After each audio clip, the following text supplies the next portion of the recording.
This is the story of a man named Stanley. Stanley worked for a company in a big building where he was employee number 427. Employee number 427's job was simple. He sat at his desk in room 427 and he pushed buttons on a keyboard. Orders came to him through a monitor on his desk, telling him what buttons to push, how long to push them, and in what order. This is what employee 427 did every day of every month of every year. And although others might have considered it soul-rending, Stanley relished every moment that the orders came in, as though he had been made exactly for this job. And Stanley was happy. And then one day, something very peculiar happened. Something that would forever change Stanley. Something he would never quite forget. He had been at his desk for nearly an hour when he realized that not one single order had arrived on the monitor for him to follow. No one had showed up to give him instructions, call a meeting, or even say hi. Never in all his years at the company had this happened, this complete isolation. Something was very clearly wrong.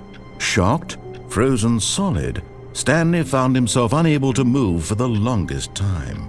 But as he came to his wits and regained his senses, he got up from his desk and stepped out of his office.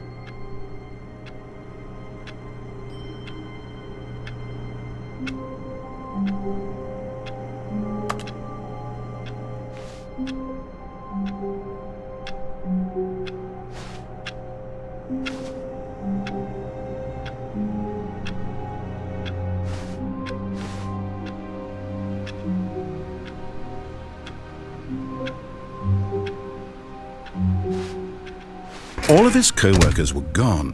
What could it mean? Stanley decided to go to the meeting room. Perhaps he had simply missed a memo.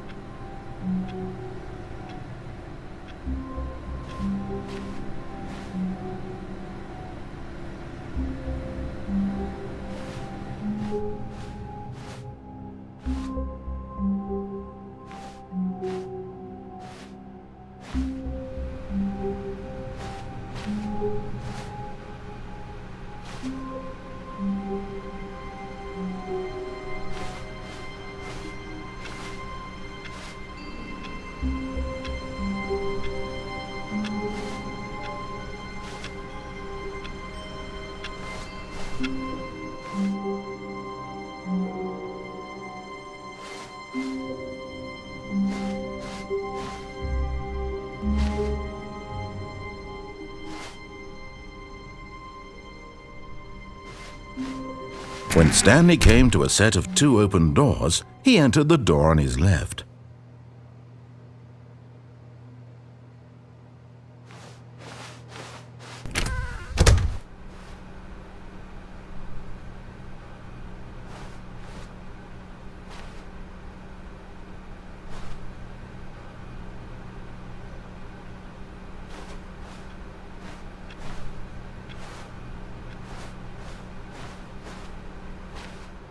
Yet there was not a single person here either. Feeling a wave of disbelief, Stanley decided to go up to his boss's office, hoping he might find an answer there.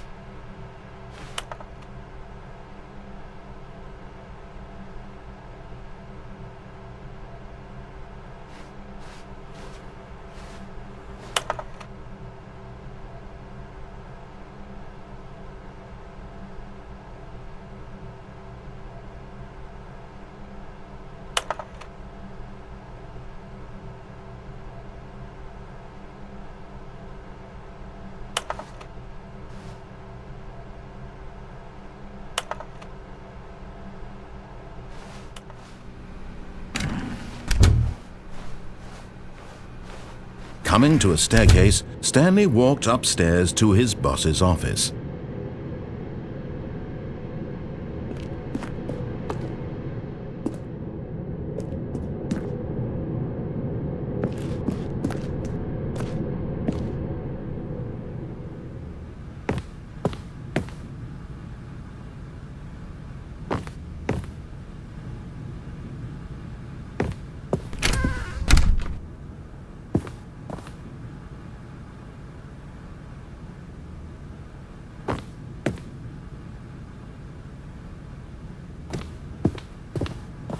Stepping into his manager's office, Stanley was once again stunned to discover not an indication of any human life.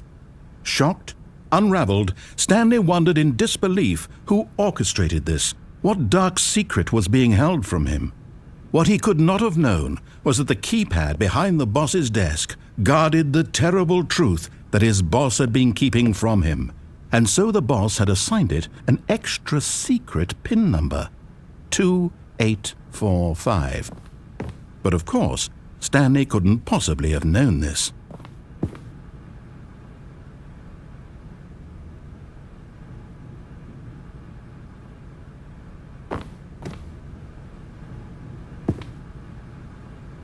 Stanley just sat around twiddling his thumbs.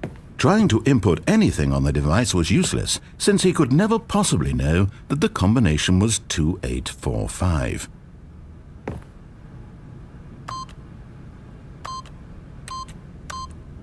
Yet incredibly, by simply pushing random buttons on the keypad, Stanley happened to input the correct code by sheer luck. Amazing! He stepped into the newly opened passageway.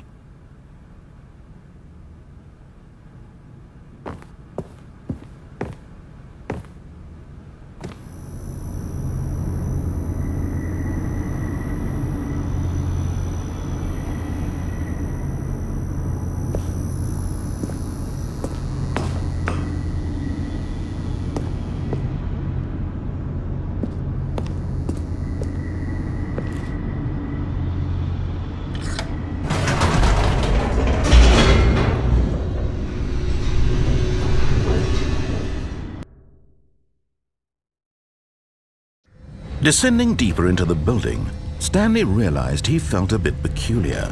It was a stirring of emotion in his chest, as though he felt more free to think for himself, to question the nature of his job.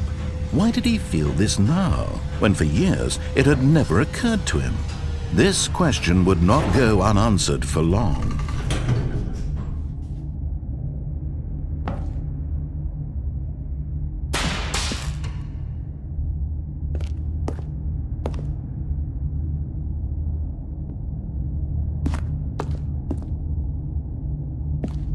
Stanley walked straight ahead through the large door that read Mind Control Facility.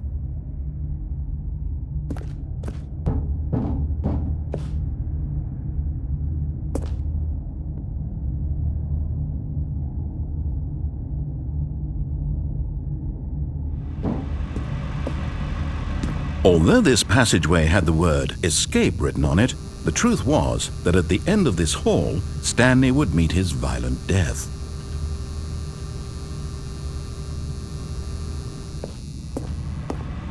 But of course, Stanley thought better of it and realized he simply had too much to live for.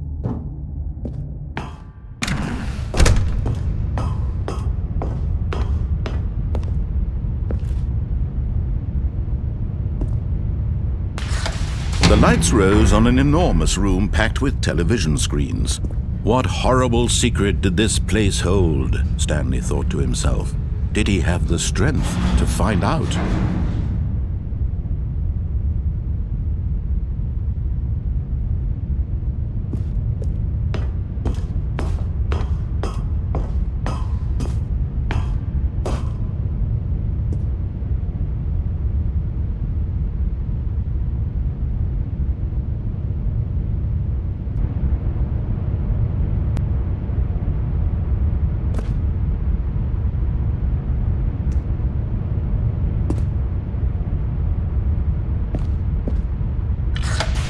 Now the monitors jumped to life, their true nature revealed. Each bore the number of an employee in the building, Stanley's co-workers. The lives of so many individuals reduced to images on a screen, and Stanley, one of them, eternally monitored in this place where freedom meant nothing.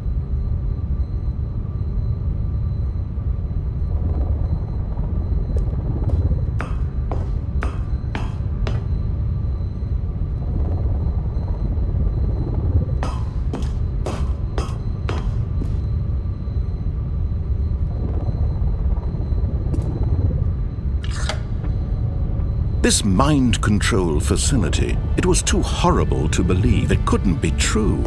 Had Stanley really been under someone's control all this time? Was this the only reason he was happy with his boring job? That his emotions had been manipulated to accept it blindly?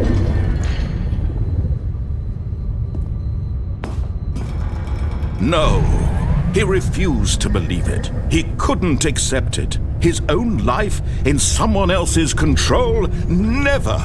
It was unthinkable. Wasn't it? Was it even possible? Had he truly spent his entire life utterly blind to the world?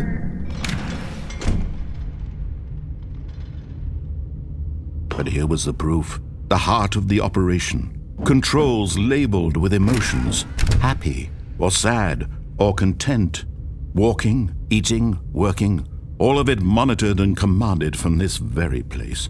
And as the cold reality of his past began to sink in, Stanley decided that this machinery would never again exert its terrible power over another human life, for he would dismantle the controls once and for all.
And when at last he found the source of the room's power, he knew it was his duty, his obligation, to put an end to this horrible place and to everything it stood for.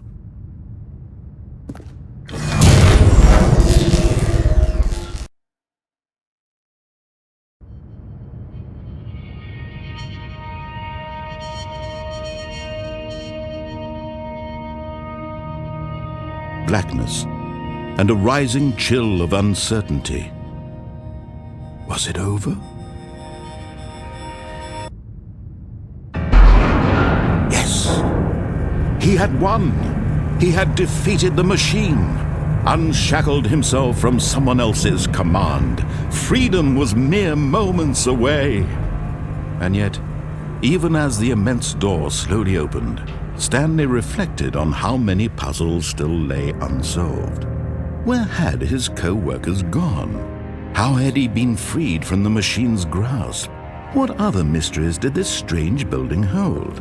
But as sunlight streamed into the chamber, he realized none of this mattered to him, for it was not knowledge or even power that he had been seeking, but happiness.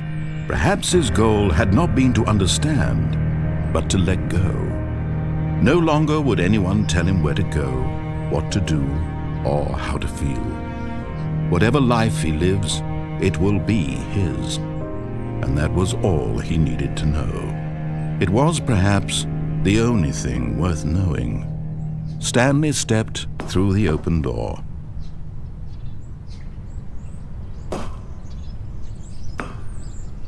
Stanley felt the cool breeze upon his skin, the feeling of liberation, the immense possibility of the new path before him. This was exactly the way, right now, that things were meant to happen. And Stanley was happy.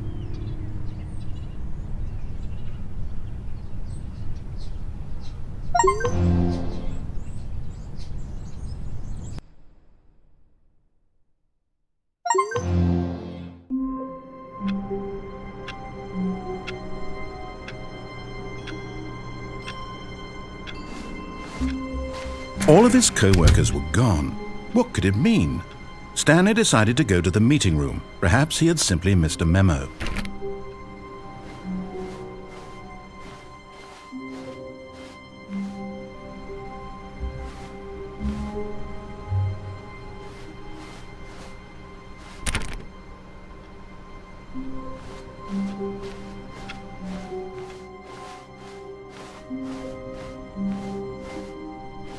When Stanley came to a set of 2 open doors, he entered the door on his left.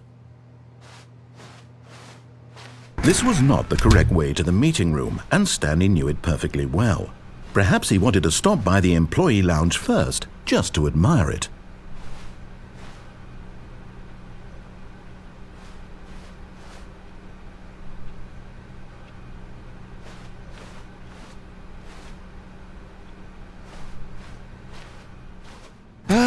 Yes, truly a room worth admiring.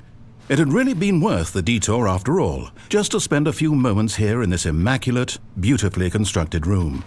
Stanley simply stood here, drinking it all in.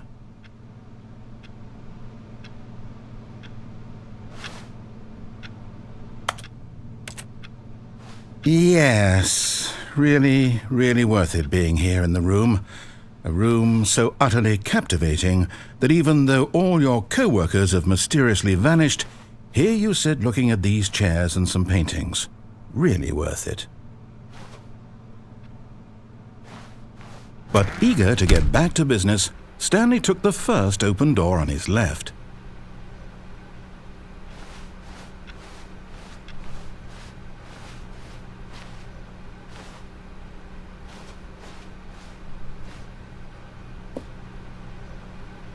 Stanley was so bad at following directions, it's incredible he wasn't fired years ago.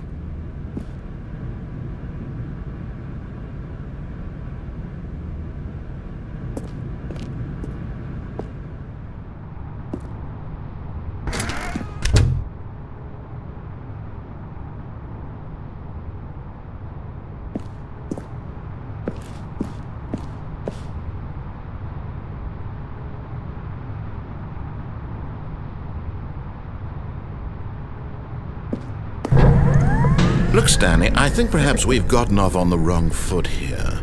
I'm not your enemy, really, I'm not. I realize that investing your trust in someone else can be difficult, but the fact is that the story has been about nothing but you all this time. There's someone you've been neglecting, Stanley. Someone you've forgotten about. Please, stop trying to make every decision by yourself. Now, I'm not asking for me, I'm asking for her. This is it, Stanley. Your chance to redeem yourself, to put your work aside, to let her back into your life. She's been waiting.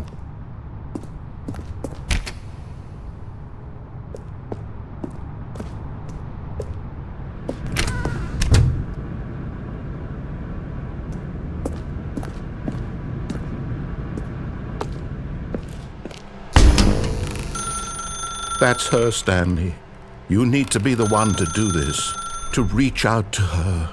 If you can truly place your faith in another, then pick up the phone.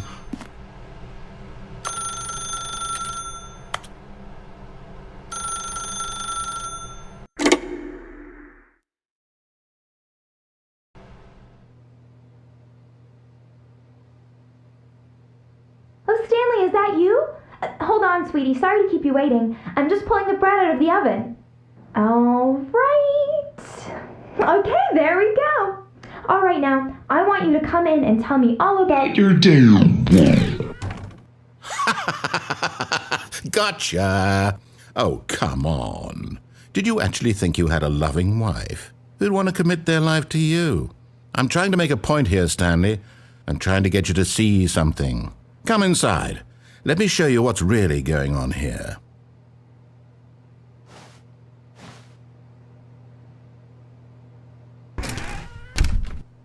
This is a very sad story about the death of a man named Stanley.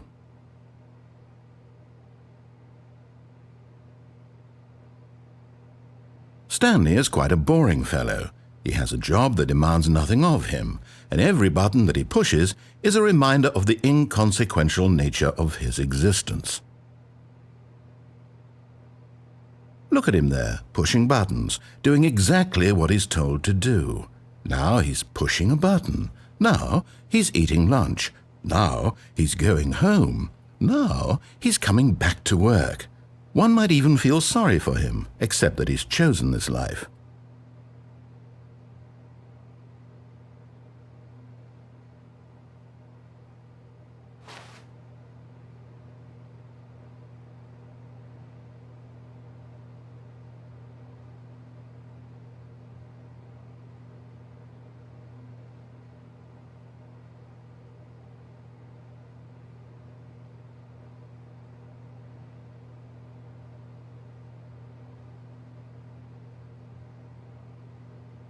But in his mind, he can go on fantastic adventures. From behind his desk, Stanley dreamed of wild expeditions into the unknown, fantastic discoveries of new lands. It was wonderful. And each day that he returned to work was a reminder that none of it would ever happen to him. And so he began to fantasize about his own job. First, he imagined that one day while at work, he stepped up from his desk to realize that all of his co-workers, his boss, everyone in the building had suddenly vanished off the face of the earth. The thought excited him terribly.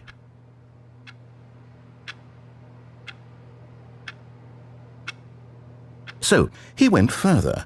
He imagined that he came to 2 open doors and that he could go through either. At last, choice. It barely even mattered what lay behind each door. The mere thought that his decisions would mean something was almost too wonderful to behold. As he wandered through this fantasy world, he began to fill it with many possible paths and destinations. Down one path lay an enormous round room with monitors and mind controls. And down another was a yellow line that weaved in many directions, and down another was a game with a baby. And he called it the Stanley Parable. It was such a wonderful fantasy, and so in his head he relived it again, and then again, and again, over and over, wishing beyond hope that it would never end, that he might always feel this free. Surely there's an answer down some new path, mustn't there be? Perhaps if he played just one more time. But there is no answer. How could there possibly be? In reality, all he's doing is pushing the same buttons he always has. Nothing has changed. The longer he spends here, the more invested he gets, the more he forgets which life is the real one. And I'm trying to tell him this, that in this world he can never be anything but an observer, that as long as he remains here, he's slowly killing himself. But he won't listen to me. He won't stop. Here, watch this. Stanley, the next time the screen asks you to push a button, do not do it.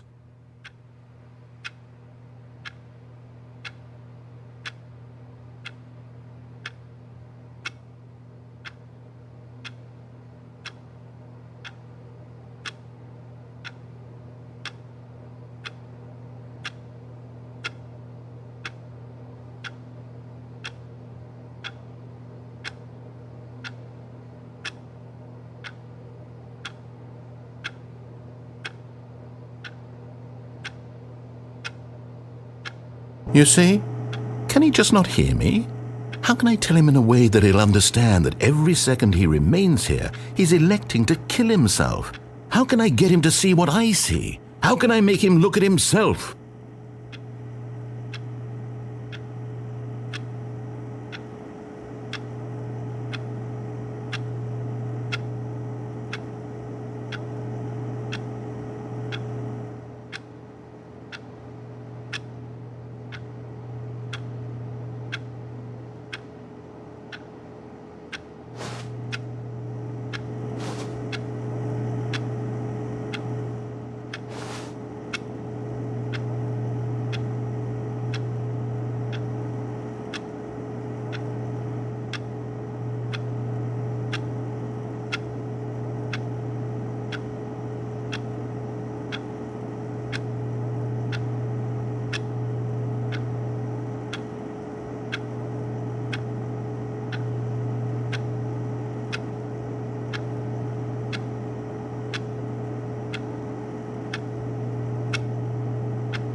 I suppose I can't, not in the way I want him to.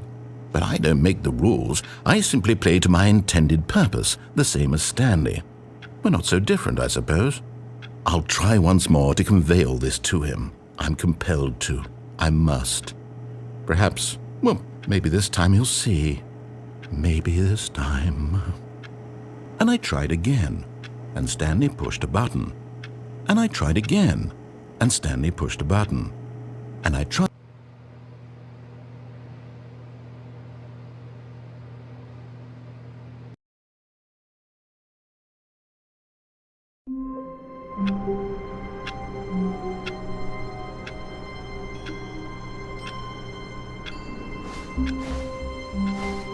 All of his co-workers were gone. What could it mean? Stanley decided to go to the meeting room. Perhaps he had simply missed a memo.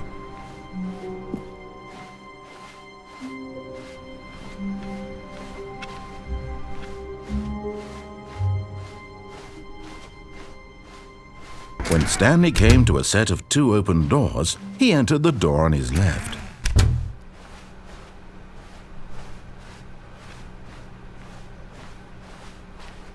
Yet there was not a single person here either. Feeling a wave of disbelief, Stanley decided to go up to his boss's office, hoping he might find an answer there. Coming to a staircase, Stanley walked upstairs to his boss's office.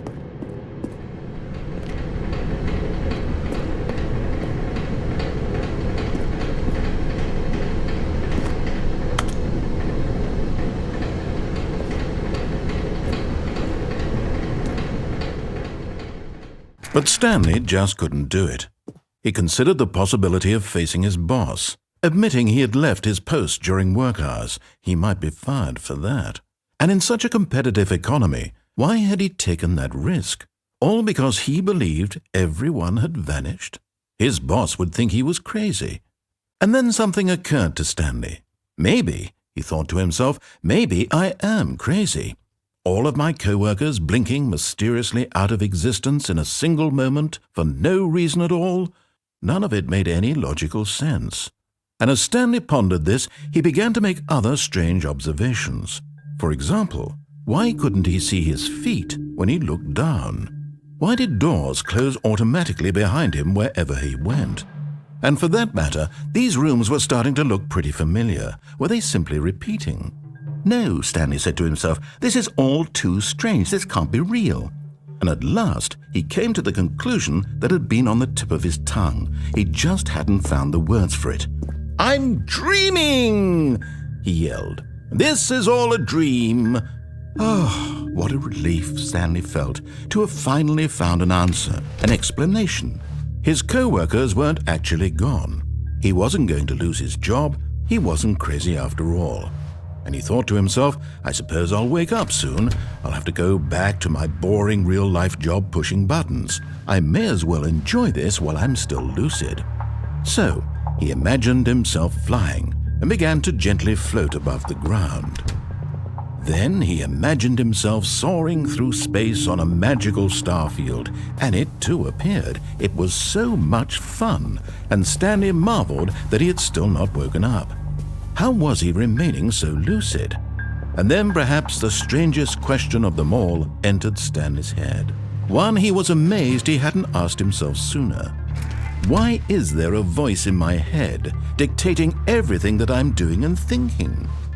Now the voice was describing itself being considered by Stanley, who found it particularly strange. I'm dreaming about a voice describing me, thinking about how it's describing my thoughts, he thought. And while he thought it all very odd and wondered if this voice spoke to all people in their dreams, the truth was that, of course, this was not a dream. How could it be? Was Stanley simply deceiving himself, believing that if he's asleep, he doesn't have to take responsibility for himself? Stanley is as awake right now as he's ever been in his life. Now, hearing the voice speak these words was quite a shock to Stanley. After all, he knew for certain, beyond a doubt, that this was in fact a dream. Did the voice not see him float and make the magical stars just a moment ago? How else would the voice explain all that? This voice was a part of himself too, surely, if he could just... He would prove it. He would prove that he was in control, that this was a dream. So he closed his eyes gently, and he invited himself to wake up. He felt the cool weight of the blanket on his skin, the press of the mattress on his back, the fresh air of a world outside this one. Let me wake up, he thought to himself. I'm through with this dream. I wish it to be over. Let me go back to my job. Let me continue pushing the buttons. Please, it's all I want. I want my apartment, and my wife, and my job. All I want is my life exactly the way it's always been. My life is normal. I am normal. Everything will be fine. I am okay.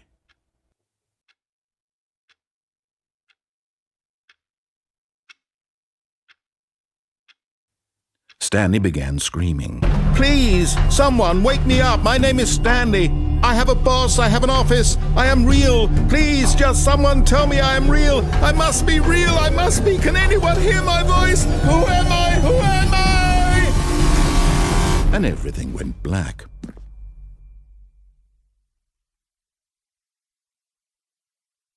This is the story of a woman named Mariella. Mariella woke up on a day like any other. She arose, got dressed, gathered her belongings, and walked to her place of work. But on this particular day, her walk was interrupted by the body of a man who had stumbled through town talking and screaming to himself, and then collapsed dead on the sidewalk. And although she would soon turn to go call for an ambulance, for just a few brief moments she considered the strange man. He was obviously crazy, this much she knew. Everyone knows what crazy people look like. And in that moment, she thought to herself how lucky she was to be normal. I am sane. I am in control of my mind. I know what is real and what isn't. It was comforting to think this, and in a certain way, seeing this man made her feel better. But then she remembered the meeting she had scheduled for that day. The very important people whose impressions of her would affect her career, and by extension, the rest of her life. She had no time for this, so it was only a moment that she stood there, staring down at the body. And then she turned and ran.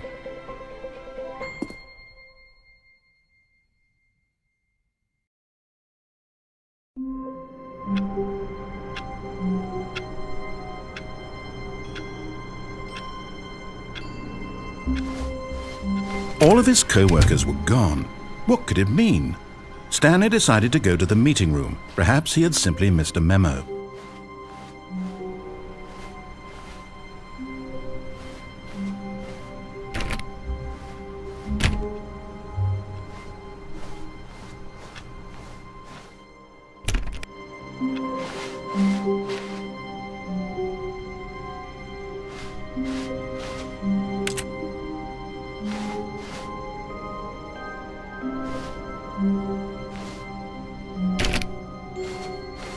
When Stanley came to a set of 2 open doors, he entered the door on his left.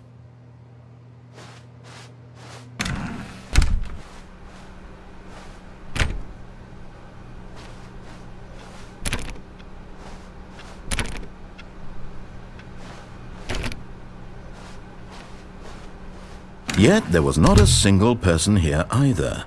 Feeling a wave of disbelief, Stanley decided to go up to his boss's office, hoping he might find an answer there. Stanley stepped into the broom closet, but there was nothing here, so he turned around and got back on track.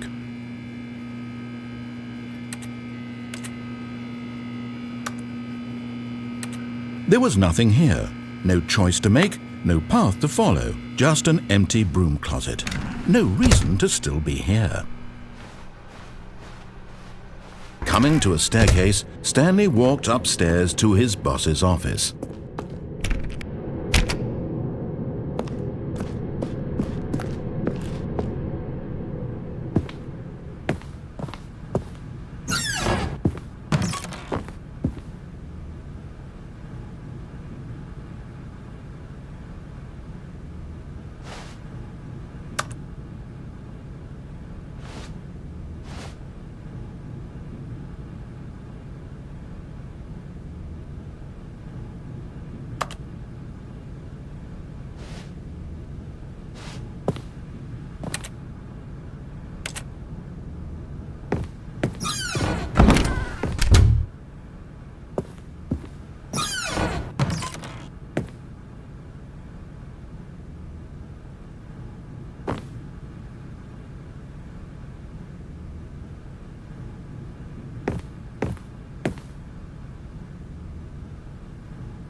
Stepping into his manager's office, Stanley was once again stunned to discover not an indication of any human life.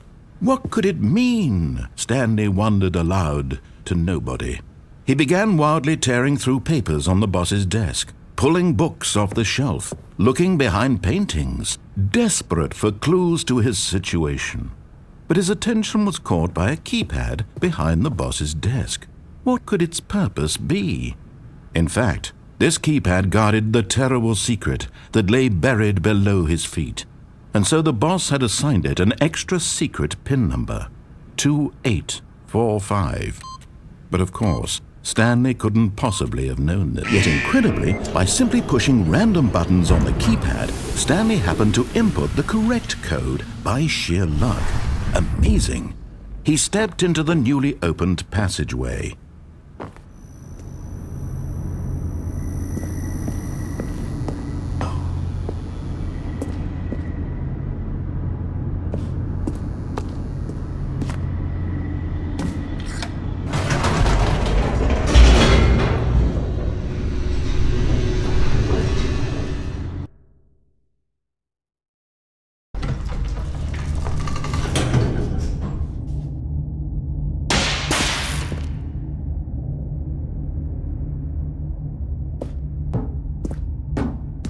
Stanley walked straight ahead through the large door that read Mind Control Facility.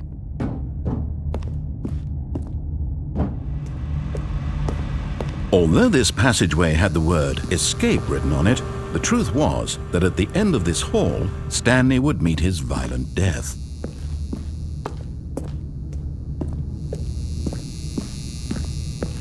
The door behind him was not shut. Stanley still had every opportunity to turn around and get back on track. At this point, Stanley was making a conscious, concerted effort to walk forward and willingly confront his death.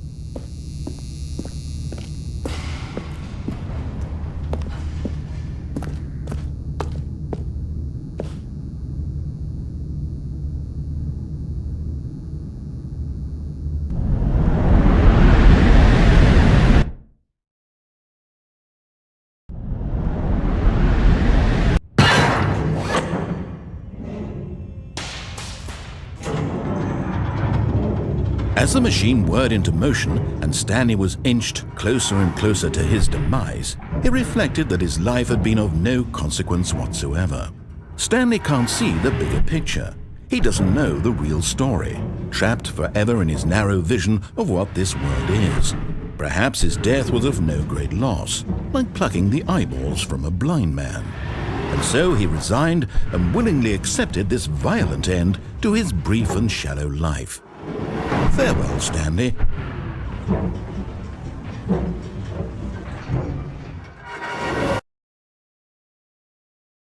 "Farewell, Stanley," cried the narrator, as Stanley was led helplessly into the enormous metal jaws. In a single visceral instant, Stanley was obliterated as the machine crushed every bone in his body, killing him instantly.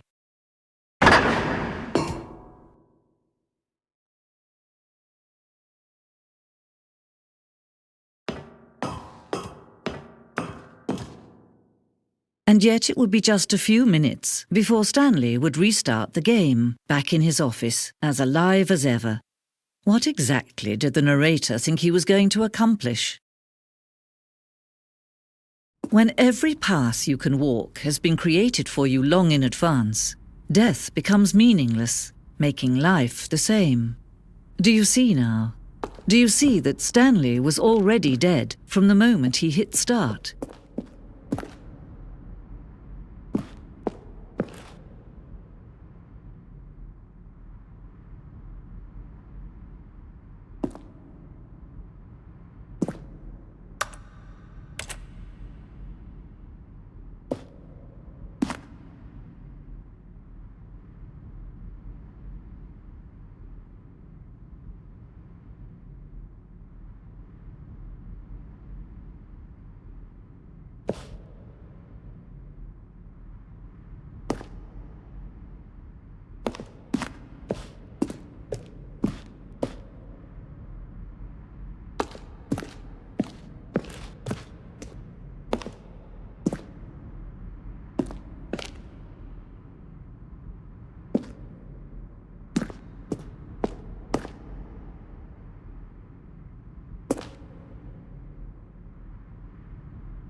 Oh, look at these two. How they wish to destroy one another. How they wish to control one another. How they both wish to be free.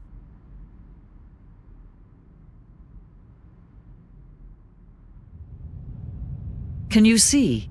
Can you see how much they need one another? No, perhaps not. Sometimes these things cannot be seen. But listen to me. You can still save these two. You can stop the program before they both fail. Push escape and press quit. There's no other way to beat this game.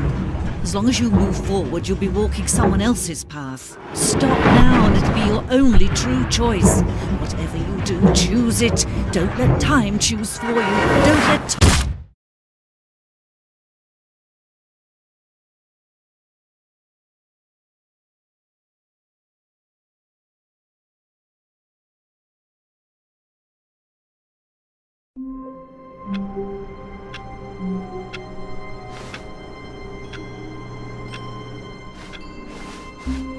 The meeting room. Yes, that's where everyone would be. Stanley just needed to get to the meeting room, and from then on, he would never be alone ever again.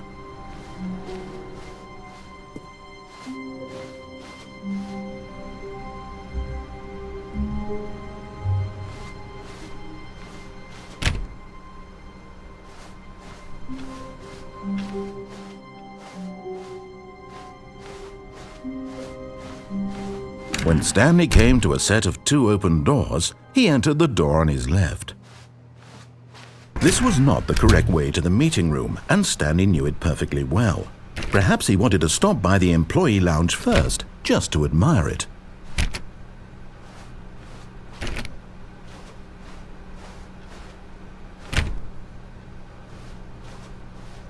Wow, yes, this room. What a beautiful room. What a gorgeous, gorgeous room. Thank goodness. But eager to get back to business, Stanley took the first open door on his left.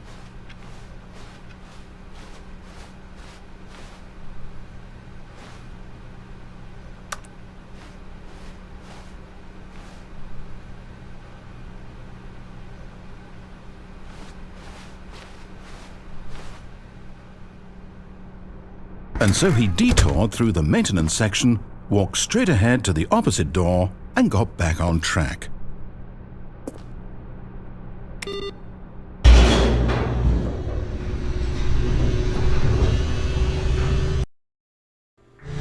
But Stanley didn't want to go back to the office.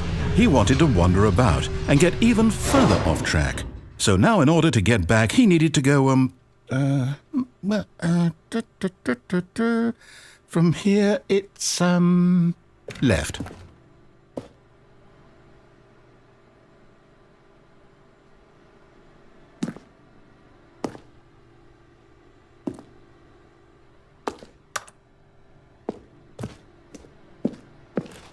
Oh, no, it's to the right, my mistake. No, not the right. Why would I have ever said it was to the right? What was I thinking? It's clearly... Oh dear, would you hold on for a minute, please? Now, let's see. We went down right, left, down, left, right. Yep, okay, yes. I've got it now. This story is absolutely, definitely this way.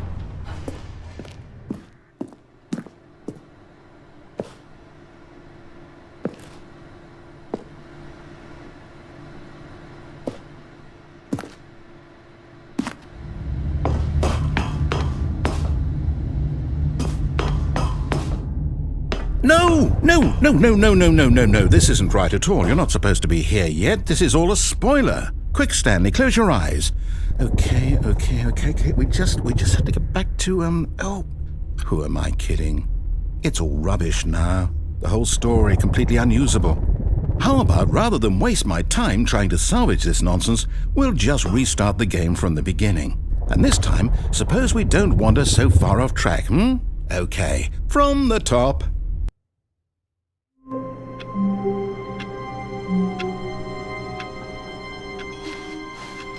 All of his co-workers were gone. What could it mean? Stanley decided to go to the meeting room. Perhaps he had simply missed a memo.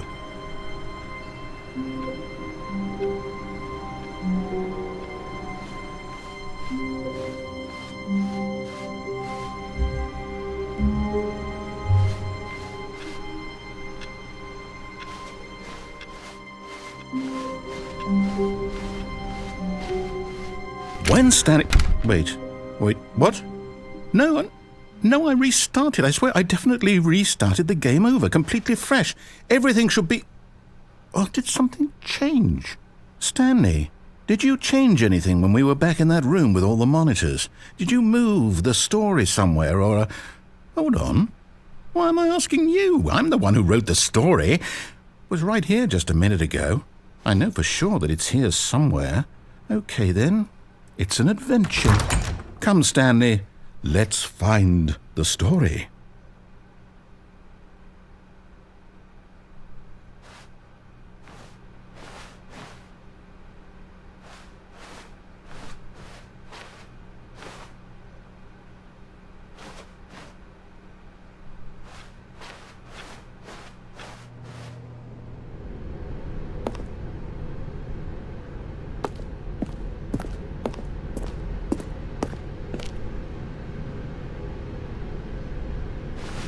I'll say it.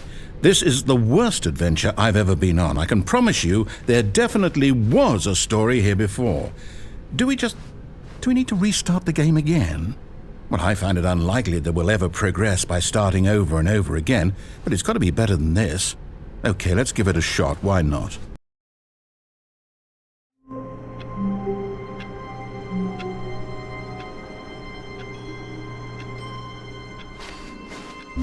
All of his co-workers were gone.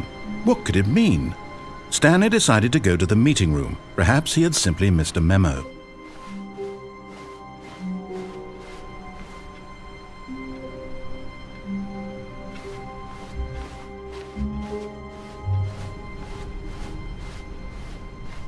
Okay, yep, it's worse.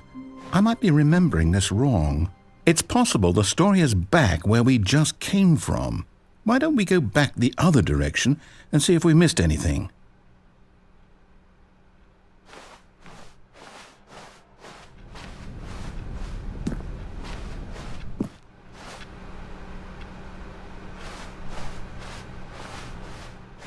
Aha!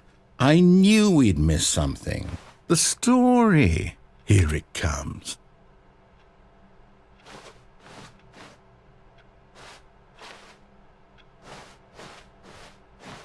No, wait, never mind, not the story.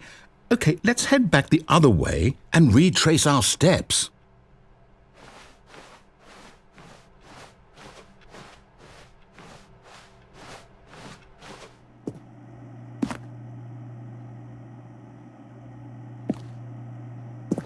Now this... Well, I'll be honest, I don't recognize this place at all. Is this the story? I don't think so. I can't quite recall, but I believe my story took place in an office building. Is that correct? Do you remember, Stanley? Well, do you know what? Since I've completely forgotten what we were supposed to be doing, how about this? You win! Congratulations! I know you put in a lot of hard work, and it really paid off, so good job. Oh, no. No, I don't feel right about this at all. We both know you didn't put in any actual work for that win. Some people win fair and square, and this was not one of those situations. Okay, I'm getting weirded out by whatever this place is. I don't care what might happen this time, I have to restart.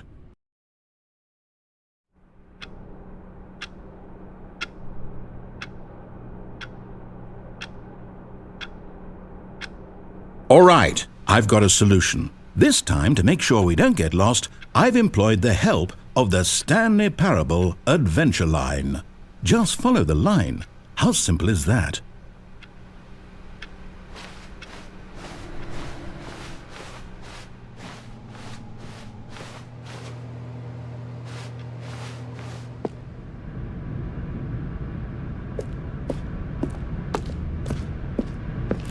You see? The line knows where the story is. It's over in this direction. Onward, Stanley, to destiny. Though, here's a thought. Wouldn't wherever we end up be our destination, even if there's no story there? Or to put it another way, is the story of no destination still a story?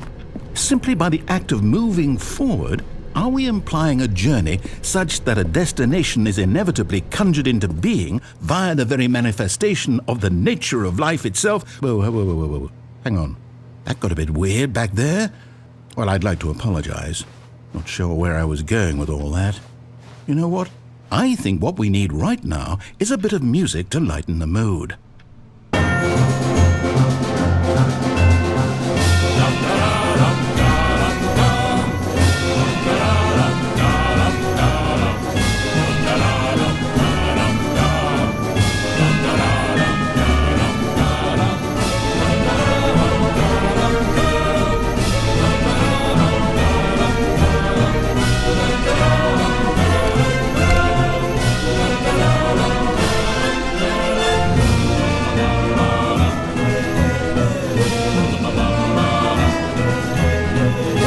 Cut the music, go back and look at that fern. Stanley, this fern will be very important later in the story. Make sure you study it closely and remember it carefully. You won't want to miss anything.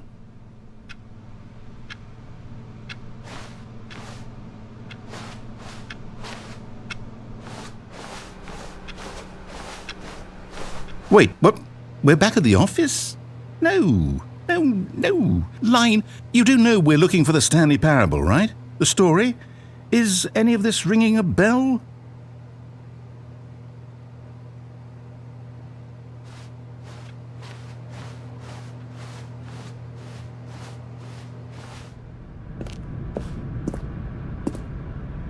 Oh, no, not again, Line. How could you have done this to us? And after we trusted you, after everything we've been through, you... Oh, I can't take this anymore. To hell with it. Restart.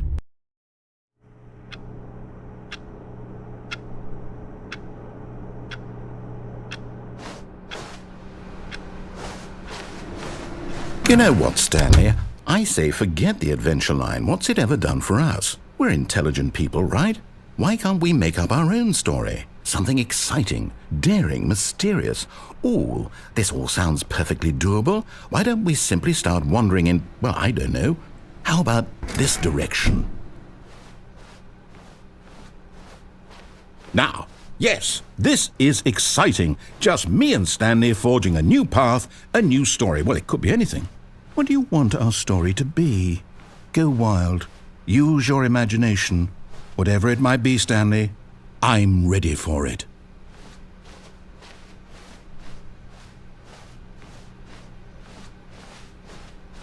Oh, no, not you again. Stanley, I'd also like to veto the line from having any role in our awesome new story. No lines or monitor rooms. Just don't acknowledge it, and we should be fine.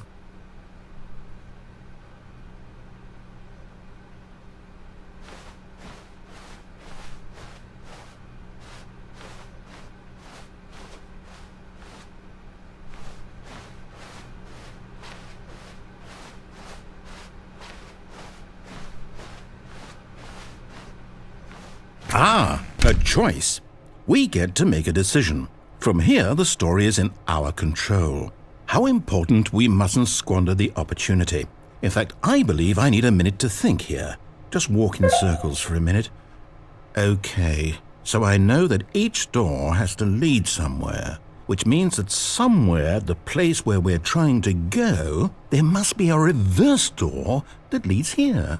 And that in turn means that our destination corresponds with the counter-inverted reverse door's origin. So starting from the right, let us ask, will taking the right door lead us to where we're going?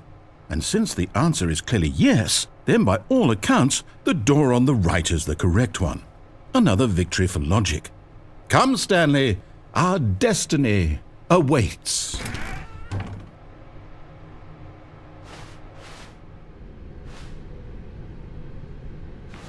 Hold up, what's this? There's The confusion ending. You're telling me that's what this is? It's all one giant ending? And we're supposed to restart the game, what, eight times? That's really how all this goes? It's all determined? So now, according to the schedule, I restart again. Then what? Am I just supposed to forget? Well, what if I don't want to forget? My mind goes blank simply because it's written here on this thing, wall. Well, who consulted me? Why don't I get to decide? Why don't I get a say in all of this? Is it really? No, it can't be. I don't want it to be. I don't want the game to keep restarting. I don't want to forget what's going on. I don't want to be trapped like this. I won't restart the game. I won't do it. I won't do it. I won't do it. And the timer stopped? Does that mean, did we do it? Did we break the cycle? The, whatever it is that made this schedule? How would we even know? Will someone come for us? Will something happen? So, okay. I guess now we just wait, you know. I suppose in some way that this is a kind of story, wouldn't you agree? I'm not quite sure if we're in the destination or the journey, though they're always saying that life is about the journey and not the destination, so I hope that's where we are right now. We'll find out, won't we?